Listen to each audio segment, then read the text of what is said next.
कहते हैं कि एक तोता तोती का गुजर एक वीराने से हुआ। वीरानी देखकर तोती ने तोते से पूछा कि किस कदर वीरान गाँव है। तो तोते ने कहा कि लगता है कि यहाँ किसी उल्लू का गुजर हुआ है। जिस वक्त तोता तोती बातें कर रहे थे, ऐन उसी वक्त एक उल्लू भी वहां से गुजर रहा था। उसने तोते की बात सुनी और वहां रुककर उनसे मुखातिब होकर बोला, तुम लोग इस गांव में मुसाफिर लगते हो। आज रात तुम लोग मेरे मेहमान बन जाओ, मेरे साथ खाना खाओ। उल्लू की मोहब्बत भरी दावत से तोते का जोड़ा इनकार न कर सका और उन्होंने उल्लू की दावत कबूल कर ली।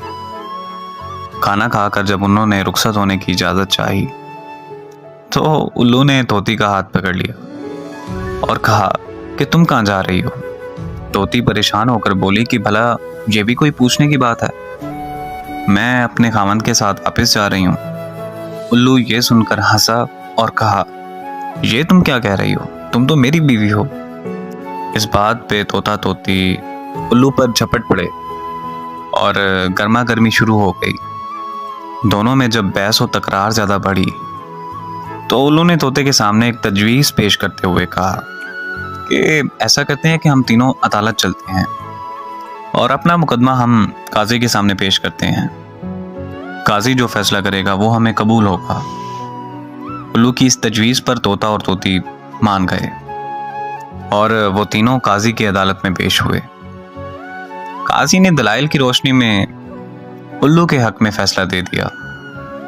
तोता इस बेइंसाफी पर रोता हुआ चल दिया तो उल्लू ने उसे आवाज़ दी, अरे भाई अकेले कहाँ जाते हो, अपनी बीवी को तो साथ लेते जाओ। तोते ने हैरानी से उल्लू की तरफ देखा और कहा, यार अब क्यों मेरे जख्मों पर नमक छिड़कते हो, ये अब मेरी बीवी कहाँ है। अदालत ने तो उसे तुम्हारी बीवी करार दे दिया है। तो उल्लू ने तोते की बात सुनकर नरमी से बोला, अरे नहीं दोस्त, तोती मेरी नहीं तुम्हारी बीवी है। मैं तुम्हें सिर्फ ये बताना चाहता था कि बस्तियां उल्लू वीरान नहीं करते। बस्तियां तब वीरान होती हैं जब इंसाफ उठ जाता है।